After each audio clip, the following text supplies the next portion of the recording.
देखिए, आपको जैसे कि पहले तो आपका सभी को बहुत बहुत धन्यवाद, आप इतनी संख्या में यहाँ आए। और आज पूरे प्रदेश में 25 लोकसभाओं में हमारे माननीय मोदी जी के मैं कहूँगी आदेश से सभी 25 लोकसभाओं में 25 महिलाएं, जो वरिष्ठ महिलाएं हैं, वो आज गई हैं।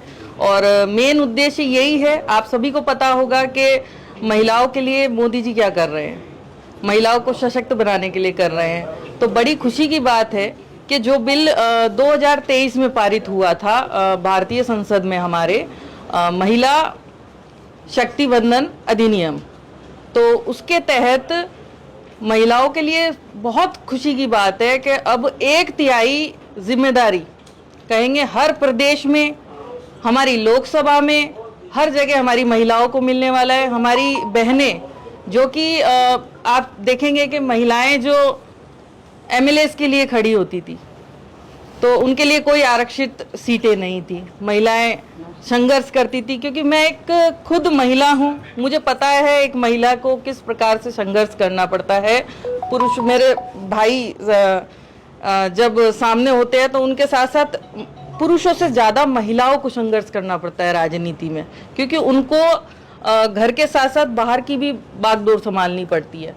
पर माननीय मोदी जी का हम धन्यवाद देंगे कि उनकी सोच कितनी अच्छी है कि महिलाओं को भी समान अधिकार मिलना चाहिए। तो मैं तो बहुत खुश हूँ, और सभी प्रदेश की, राष्ट्र की सभी महिलाएं बहुत ही उत्साह है इस चीज को लेके कि अब विधानसभाओं में भी महिलाओं को 1/3 जिम्मेदारी दी जाएगी, महिलाओं के लिए सीट आरक्षित कर दी जाएगी। इसमें कई वर्ग जितने भी हैं उनके लिए भी आरक्षण होगा कि यहाँ इस वर्ग की महिला को ही टिकट देना है। तो ये बड़ी खुशी की बात है, क्योंकि हर विधानसभा में जैसा कि कई विधानसभाएं ऐसी है जहाँ पे कई वर्षों से मेरे भाई लोग चुनाव लड़ रहे हैं, तो उन विधानसभाओं में अब महिला का जब रिजर्वेशन हो जाएगा तो वही भाई बढ़ चढ़ कर हिस्सा लेंगे कि भाई अपनी बहन का सपोर्ट करना है पार्टी से। तो बहुत खुशी की बात है ये। तो किस तरह से महिला संगठन को यहाँ मजबूत किया जाएगा? जैसे महिला विंग की बात करें तो देखिए, महिला विंग क्यों नहीं, यहाँ पर बाड़मेर की बात अगर मैं करूँ तो यहाँ पर तो वैसे ही बहुत मुझे लगता है महिलाओं का एक तरफा राज है। यहाँ निर्दलीय विधायक जीत गई है भाई, प्रियंका चौधरी जी जो हैं, तो महिलाएं तो किसी से कम हैं नहीं। यहाँ पर मेरे साथ मनीषा जी बैठी है, ये भी बहुत सशक्त हैं और काफी लंबे समय से राजनीति का अनुभव है इनको, ये भी कर। अब आप देख रहे हैं महिलाएं अभी विधानसभा में बहुत कम महिलाएं हैं, ठीक है। आने वाले समय में आप देखेंगे 50 से ज्यादा महिलाएं विधानसभा में बैठी हुई आपकी बहनें अपने अपने विधानसभा का मुद्दा उठाएंगी। कितनी खुशी की बात है, क्योंकि एक महिला जब विधायक बनती है ना, वो कहते हैं ना, कॉर्पोरेट के अलावा और भी कई चीजें हैं जो वो महिला सोचती है। वो ये भी सोचती है कि एक घर में आम जो महिला है उसका हम कैसे कर सकते हैं विकास, वो क्या काम कर सकती है, उसके अंदर हुनर तो बहुत है घर में बैठी हुई महिला का, सिलाई कर सकती है, वो ब्यूटिशियन का कोर्स कर सकती है। तो उसको किस तरीके से हम किसी योजना का लाभ देंगे, वो तभी दे पाएंगे जब एक महिला जनप्रतिनिधि हो, क्योंकि उसको पता है कि महिलाओं को किस तरीके से आगे बढ़ाना है। इतनी सारी मोदी जी की योजना है, लखपति दीदी है, पोस्ट ऑफिस में कई योजनाएं महिलाओं के लिए है, और भी मातृत्व योजनाएं हैं। तो हमारी इतनी सारी योजनाएं हैं कि उन योजनाओं को अगर हम सही तरीके से आम घरों में, आम महिलाओं के बीच में अगर हम वहां पे उन महिलाओं के बीच में जाके हम बताएं, तो मेरा मानना ये है कि हर घर की महिला सशक्त हो सकती है। वो घर के काम के साथ साथ, खेतों में किसानी के काम के साथ साथ वो एक अच्छी बिजनेस वुमेन भी बन सकती है। ये मेरा मानना है अगर ये होता है तो। प्रदेश अध्यक्ष जी और हम सबके यशस्वी नेता मदन जी राठौड़ कल बाड़मेर पधार रहे हैं। मैं आदरणीय प्रदेश अध्यक्ष जी का बाड़मेर की पावन धरा पर स्वागत और अभिनंदन करता हूं। कल आदरणीय प्रदेश अध्यक्ष जी का कार्यक्रम आदरणीय प्रधानमंत्री नरेंद्र मोदी जी के रिफाइनरी वाले कार्यक्रम को लेकर के और उस निमित्त का प्रवास है, संगठनात्मक बैठक, और उसके बाद इस कार्यक्रम को एक भव्य कार्यक्रम कैसे बना सकते हैं उसको लेकर के और उसकी रूपरेखा तय होगी। किस तरह से कार्यकर्ता तैयारी होते हैं कार्यक्रम को लेकर? भारतीय जनता पार्टी का बड़े से लेकर के छोटे स्तर तक के कार्यकर्ता प्लानिंग के साथ धरातल पर लग चुके हैं।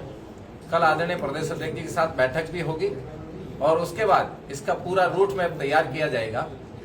मैं आप सबको भरोसा दिलाता हूं कि ये रिफाइनरी का जो कार्यक्रम होगा ये पूरे भारतवर्ष का सबसे अधिक संख्या वाला कार्यक्रम होगा। सबसे ज्यादा लोग इसके साक्षी बनेंगे, क्योंकि बाड़मेर जिला और हमारे में से अलग हुआ बालोतरा जिला, जिनकी ओर से जिस रिफाइनरी का उद्घाटन हो रहा है, ये पूरे देश के अंदर एक खुशहाली लेकर के आएगा, युवाओं को रोजगार देने वाला ये अवसर हम सबको आदरणीय प्रधानमंत्री नरेंद्र मोदी कल उद्घाटन करके और आने वाले समय में उद्घाटन करके और हम सबको सौंपने वाले हैं। बाड़मेर के लोग कितनी बड़ी संख्या में आप पहुंचेंगे, क्या कुछ भागीदारी रहेगी?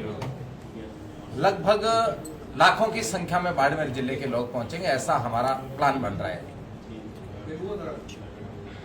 सर, कांग्रेस कार्यालय और बीजेपी कार्यालय की एक साथ ही जमीन आवंटित हुई थी, फिर भी कांग्रेस कार्यालय की जमीन को लेकर इतना बड़ा विवाद क्यों? आप और हम सब अच्छी तरह जानते हैं ये प्रशासनिक मैटर है और बीजेपी कार्यालय को भी जमीन अलॉट हुई है और कांग्रेस कार्यालय को भी जमीन अलॉट हुई है। लेकिन यदि कोई छोटी बड़ी त्रुटियां है तो उस पर कार्रवाई होनी ही चाहिए, और त्रुटियां नहीं है तो किसी पर भी किसी प्रकार की कार्रवाई नहीं होनी चाहिए। विवाद पिछले लंबे समय से चल रहा है, कुछ दिनों से चल रहा है, क्या कुछ आपके संज्ञान में आया अभी इसको पूरे मामले को लेकर? मेरे संज्ञान में ऐसा कोई विषय नहीं आया है कि किसकी क्या कमियां हैं, किसकी क्या कमियां नहीं है। प्रशासनिक दृष्टि से जब अधिकारियों के साथ बैठेंगे तो उनसे पता चल सकता है कि भाई हमारी जमीन में कौन सी कमियां है, इनकी जमीन में कौन सी कमियां, और यदि किसी को गलत अलॉट हुई है तो मैं मानता हूँ वो गलत है, चाहे वो बीजेपी को हो चाहे वो कांग्रेस को हो। गलत सिस्टम से किसी को भी अलॉट होना गलत है। तो आपकी पार्टी के पावर सेंटर कहे जाने वाले स्वरूप सिंह खारा ने भी सीएम को पत्र लिखा है, कार्रवाई की मांग की है, कि आपके संज्ञान में वो कुछ है ही नहीं क्या? वो जो आपके संज्ञान में वो मेरे संज्ञान में भी है। क्या कहना चाहेंगे उस टॉपिक पे? पर मैं ये कहना चाहता हूँ कि वो उनका व्यक्तिगत मैटर है कि वो उसमें क्या इंटरफेयर करना चाहते हैं, क्या नहीं करना चाहते हैं। लेकिन संगठनात्मक दृष्टि से मैं आप सबको बता रहा हूँ कि ये प्रशासन का काम है, वो जहाँ क्या कमी है क्या कमी नहीं उनको ठीक करना उनका काम है। कांग्रेस के नेता तो लगातार कह रहे हैं कि ये भाजपा के नेता है, एकदम रूप से हमको परेशान कर रहे हैं, प्रशासन पर दबाव बना रहे हैं। ये उनकी संकीर्ण मानसिकता है। मैं आप सबके सामने मेरा वक्तव्य देकर के कह रहा हूँ कि हम व्यक्तिगत रूप से संगठन हमारा किसी को भी किसी प्रकार से तंग करने की मंशा भी नहीं रखता, न हम रखेंगे। अलॉट करना ये गवर्नमेंट का सिस्टम है, अलॉट को कैसे करना कैसे नहीं करना वो भी उनका सिस्टम है। उसमें यदि कोई कमी पेशी होती है तो अपने आप सामने आ जाएगी, और कमी पेशी नहीं है तो फिर अलॉट हुई है वो उनको ठीक है।